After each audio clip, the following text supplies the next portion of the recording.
Actually, my hamster is still alive. Please don't jinx him. I love my boy very much. You know, that is a really nice story to hear, Loveless Bachelor, but I'm gonna be honest, I can only pray your boy doesn't suffer the same fate as every other hamster in this video. Hey again, fellas, and welcome back to With a Y. A few videos ago, and one that most of you didn't watch, was about typing, so there wasn't an easy clickbait for it. I basically just asked at the very end for stories on how y'all's hamsters died, because it feels like anything does them in. They are not very resilient creatures. Incredibly cute, but for how universally fragile they seem to be. Like, why is that always like one of the first pets you give to a kid? It's that or a fish. The only other explanation I can think of is you're not teaching your kid to care for something else and the discipline and responsibility that comes with it. You're trying to teach your kid what loss feels like. If you have a dog or a bigger pet than the hamster in the house, the hamster might be food for it, and the grief a child feels for that death is going to prep them for the even greater pain they feel when the dog that ate the hamster died.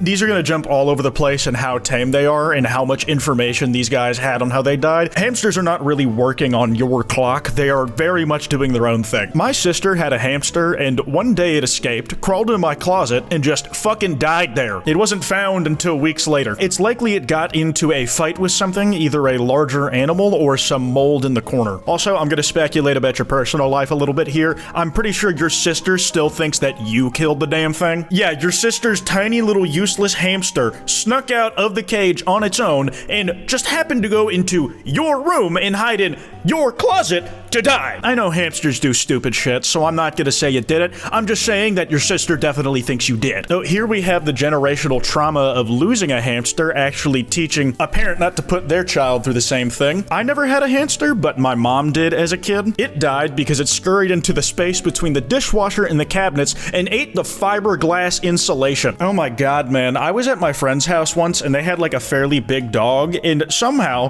they got up to like the attic when we were going up there to like grab their Nerf guns to fuck around. And of course there's fiberglass insulation up there. I remember as a kid I was told not to touch it because it's fiberglass and it could like cut me or whatever. That's what I interpreted the glass to mean. So I thought the dog was at risk of just like getting cut up on its feet. Turns out I should have been more concerned that it would have fallen through the damn ceiling. I don't remember if she ever told me if it died inside the crevice or somehow managed to get out before keeling over. If I were you, I would keep the information you ask about the hamster to what it is you know right now. If you ask if it died in the crevice or not, you're basically asking your mom to recite the gruesome state she found it in. She shielded you from the pain she had to go through as a kid. Don't put her through it again, man. A few of these came directly through email, so I'm gonna censor these ones. I assume you didn't want to put it publicly in a comments section, which I respect. Putting a content warning for this next one, it is crazy. Pay attention, y'all. This is the first confirmed murder of the video. Some kids are exactly that. Kids, and stupid as shit, so they just don't notice their hamster sneaking out and then dying. It happens and they're sad about it. Other kids have a tendency to kill small animals and like using magnifying glasses on ants. My little sister was 8 when she learned about the food groups. I'm sure y'all like where this is going. When she got home that day,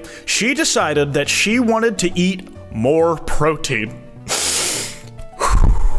So she put one of the hamsters in a smoothie and blended it. She then dumped it out after making me try it because it tasted gross. We're all vegan now. You know what? That is a completely fair reaction and lifestyle change to make in this situation. I think that might be the only thing that gets me to commit to being a vegan. It's like if something just incredibly traumatic regarding meat comes into fruition.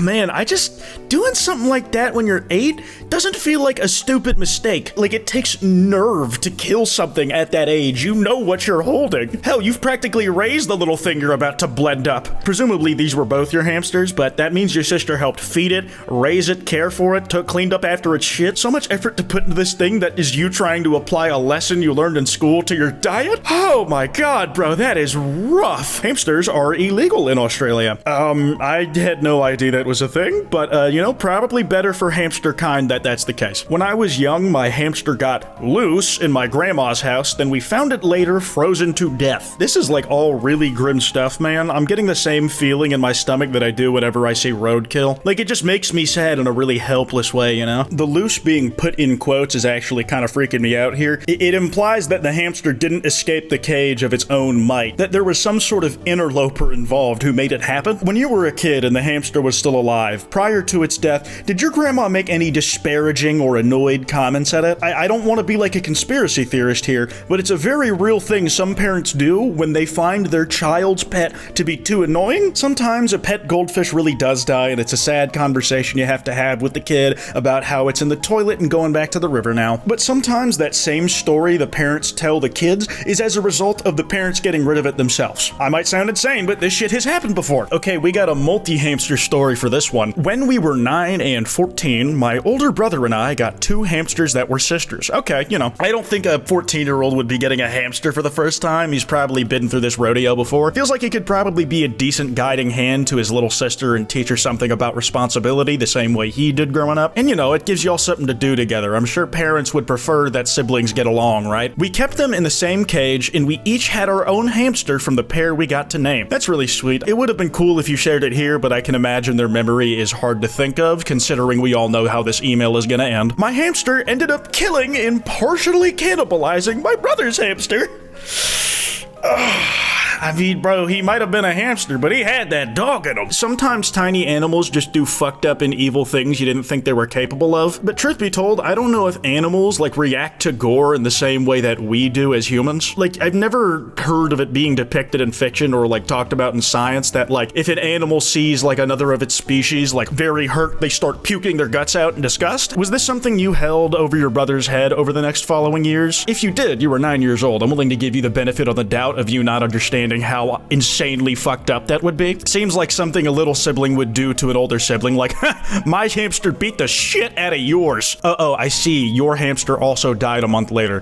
Tell me, were your hamsters named Cain and Abel by any chance? Is this a sign of something? I cannot make any prognosis on the matter. I'm just saying, if you're suspicious that Beelzebub might be trying to get in contact with you, probably take that seriously. Let's take a few more from the comments, the people who are willing to just put it all out there in the public. I had a hamster once that lived next to my Xbox 360. An item known for heating up and completely frying itself. I wonder how this is going to end. One night, I turned on the Xbox and the noise scared him so bad he had a heart attack and died. That was not really how I saw that ending. This was very much a some things just happen sort of deal. And that is also what I'm talking about. Hamsters are frail as shit. That said, putting it next to like something that makes really loud noises probably also not a great idea. His brother then, upon seeing his dead body, keeled over dead as well, and in the span of like 5 minutes, I no longer had hamsters. Dude, the domino effect, man. The Grim Reaper was like probably not happy to see you as a repeat client. Did you tell that story to anybody, or was that something like you just never wanted to discuss again until now? Like, the first hamster died because it was so scared of something so minor, and its sibling died, presumably out of grief, immediately after finding out its brother was dead. That is fucked up, man. I'm so sorry. I think I might be late, but I was doing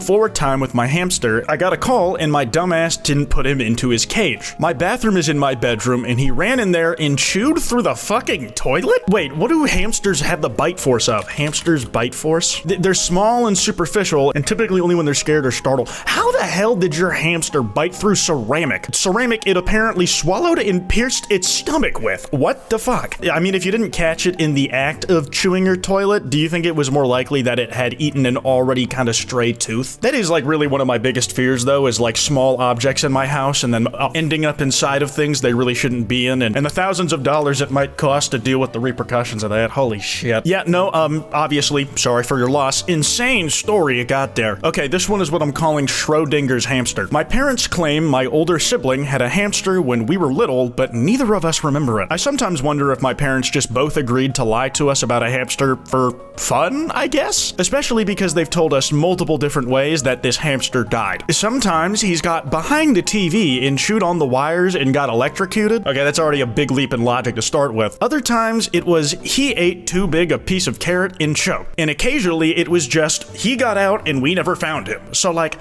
what's the truth? The truth is both you and your sibling are fucking morons and I have no idea how you're both still falling for this. Bro, they have been doing an over decade-long bit under your nose the entire time. Like, you're telling me you're past the point of developing object permanence, and when your parents keep telling you different stories for the hamster you don't remember having and how it died, you're still letting them gaslight you? Come on, man. They can't even get their story straight. Like, it is infinitely more psychotic if your parents actually were telling the truth about you having a hamster, but they just keep changing the death, either because they don't remember or just because they like tormenting you. It's not even just funny, it's sadistic in their head. I guess I'm happy to hear that you don't have any real trauma, it seems, ascribed to to it. Like, you don't remember the death of the hamster and it doesn't seem like it's impacted you. It's just a curiosity in your life, like me going missing that one time and forgetting about it for like years until a few months ago, because someone else told me. Okay, what we got back on the emails? My cousin had a hamster once. They let me hold it and it died in my hands. Like, it was breathing normally one moment and then it just keeled over in my palms. Yes, unironically, anybody who's had a hamster in their house, they genuinely just do that. There's not like some joke I'm gonna make here about, bro, you were getting fucked with, or that's not normal. What do you mean it just died? No, they just do that. The whole point of this video, bro, these motherfuckers will die to literally anything. Sometimes valid stuff, other times nothing at all. You're not too upset about it though, because it bit your hand the day before and your cousin made you hold it that day because she thought it was sorry. Imagine if it bit your hand again in that moment before it died. Like, your blood straight up just has poison running through it. My friend and I got hamsters around the same time in middle school. Well, my hamster killed itself the first time I left it in my mother's care. Another one of these ones where I'm gonna try and tell you gently, your mom killed the damn thing either through neglect or through sheer vitriol. My friends died a much more horrific death. Ooh, I'm excited for this one. Every week, she would bring her hamster's cage down from her room to clean it. While she cleaned the cage, she would put the hamster in its ball to run around. Since it was summertime and she had no AC, she left the back door open to get some breeze. Oh my god, dude, you could have left like a half an inch open and that hamster would have squeezed through. They're made of liquids, bro. After about 30 minutes, she finally finished cleaning its cage, but she can't find the hamster. After checking the living room, dining room, and kitchen, she finally goes outside, and the hamster's ball has sunk down to the bottom of the pool. Your older sister's hamster was just kind of pathetic, man. I feel bad saying that, but there's not really a way around it. It literally achieved freedom. It got to the outdoors of its own volition and made an opportunity for itself, and it died because it drowned. I'm sorry, man, but your goat is washed. Oh, here we have the classic story of being careful when you have two different types of pets in the household, especially when one is traditionally prey to the other one. I'm really big into pet keeping and have kept a bunch of little guys, from garden snails to pythons. I think y'all know where this is going. My oldest ball python, Honeybee, is very strong for her size, okay? Odds are getting stacked up very high against whatever up is coming next. So when I first got her, I didn't secure the lid on her cage properly. She escaped one night and got through the wire mesh on my first hamster's cage. I was devastated and immediately bought lid locks for Honeybee and changed out the mesh. Okay, you know, it's a tragedy, but stuff happens and you correct from there so it doesn't happen again. Then came Hamster 2. A few months after I brought her home, she faced the same fate. But this time, it was because Honeybee managed to lift up her new lid that's made of glass and weighs twice as much as her. I'm gonna be honest, that makes complete sense for a snake to be able to do proportionally, man. It is just one long, big, coily muscle. You lost the second one, man. Genuinely a tragedy. The following two hamsters didn't have this happen, thank God. And I still have one, other had a tumor. Hey, tumors are not funny, I'm so sorry for your loss. Honeybee has also gotten into the fish tank, like, fully underwater. I'm not gonna pretend to know your situation better than you, but oh my god, that took it out of me. I'm gonna wrap this one up here, fellas. That kwytebox and email in the descriptions are there if you want to send me any video topics. Anyways, piss off.